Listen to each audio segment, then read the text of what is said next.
lag, I'm told it's a beast to drive.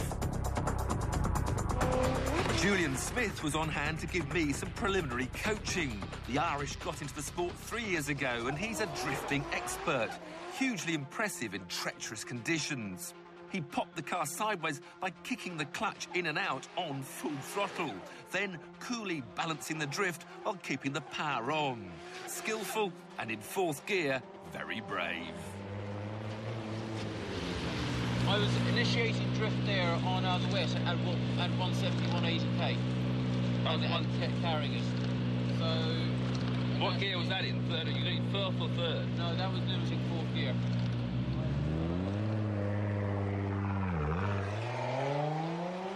He seems very calm about it. Nothing to worry about. 100 miles an hour, just give it a flick with the walls standing right beside you and the rain coming down.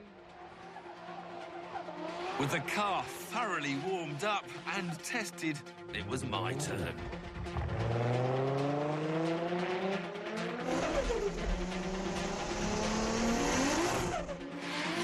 They were right. It was a beast. I'd never had to work so hard at driving sideways. When the car let go, it wasn't easy to catch it.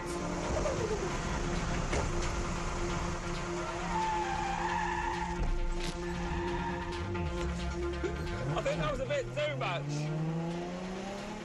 In these conditions, it was frightening. I'm trying this clutch kicking now.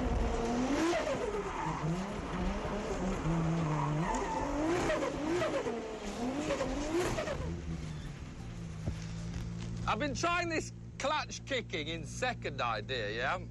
But the trouble is, it's hard to... If you get too much, it goes around like a handbrake turn. It's hard to get that balance between two little clutch kicks. But you're only just now getting the balance. Angle. In other words, with a brake's traction, as it lifts third gear, grab fourth gear and carry the broken traction. I think he's still struggling to find that fourth gear. It's just straight below third. Oh, the humour of the Irish.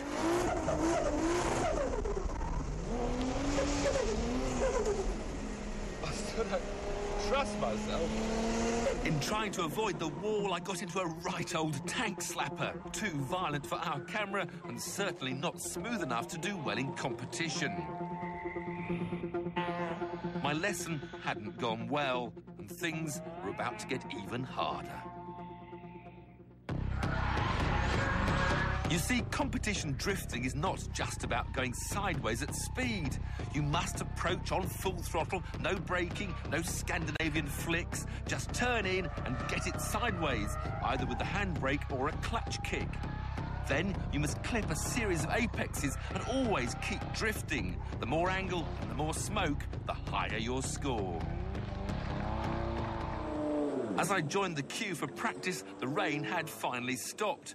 Good news for the experienced boys, bad news for me, as the grip levels had now changed completely. So I decided to banzai the first run and just pray. Here goes nothing.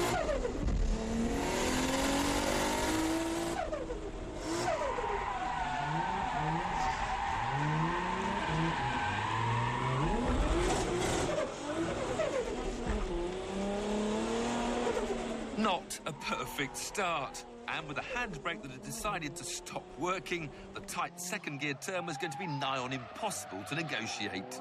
All I could do was rely on the pendulum effect, swinging the car first one way, then hard the other.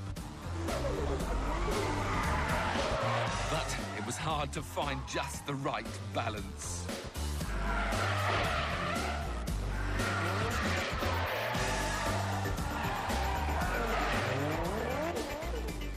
Eventually, I started to tame the beast, learning its traits and showing it who was boss.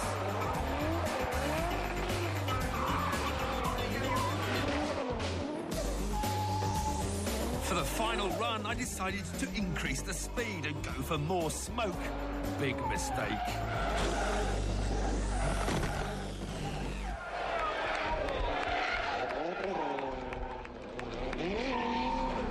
Practice was over, so I returned to the pits for a checkup. Everything seemed to be fine. But when I left the garage for round one, disaster struck.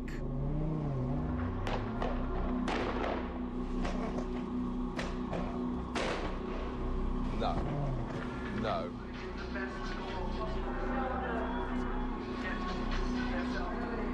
Despite the best efforts of the crew, a faulty crankshaft sensor meant the engine would only run for a few seconds before giving up the ghost. I was out and consigned to the role of spectator for the head-to-head finals.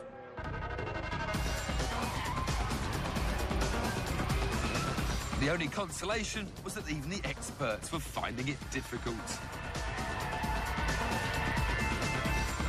The competition was eventually won by Brett Castle in his red Nissan Silvia after a superb run with smooth transitions and lots of smoke. I'd got the bug and felt there was unfinished business. Join us later when we see me return for round two. Silverstone and round two of the D1 GB Drift Championship. The beast had been repaired and I was feeling quite relaxed. I'd been swatting up on DVDs of Japanese drifters, and the most important thing I'd learned was how much the experts use the handbrake to initiate and then control the drifts. During the first round, my handbrake had broken, but now it was working again, so I attacked the practice session with renewed enthusiasm.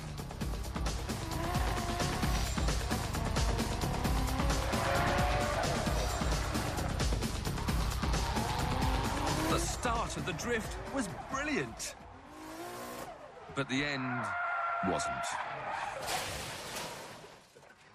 There we go, straight in the gravel. At least I wasn't the only one to fall foul of the gravel trap at the exit of Turn 1.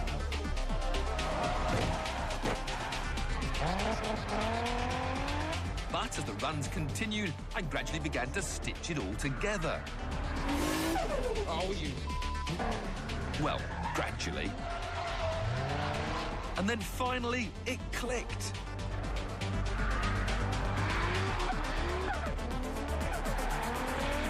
I've done a run, I've done a run, I've done a run, I've done one run! I don't know how I did it, but I got it right. I can drift! I can drift!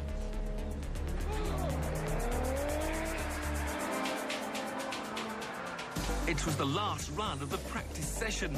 If I could repeat that performance under the glare of the judges' eyes, I might get a shot at the finals. But you get just 3 attempts to get it right. Waiting in line for run number 1 was a tense and nervous time.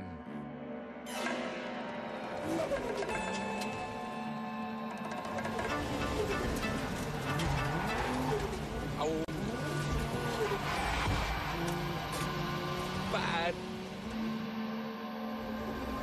Run 2 went a little better.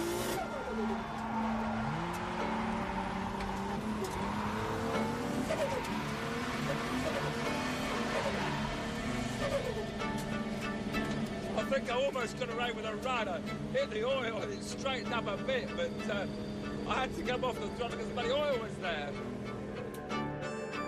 Run 3, my last chance.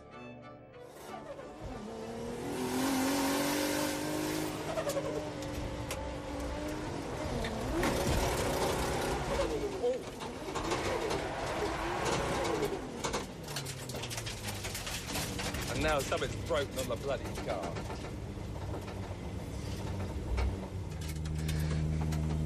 I think I've been beaten by the beast.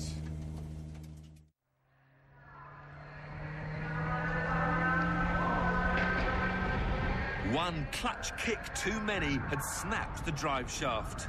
My drifting career was over.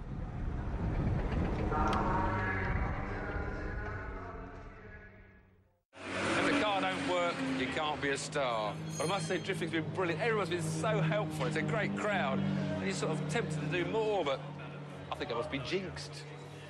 Sorry, mate. It's me, I know. But I went away happy, dreaming of that one perfect run, satisfied that, with everything working, the beast could be conquered.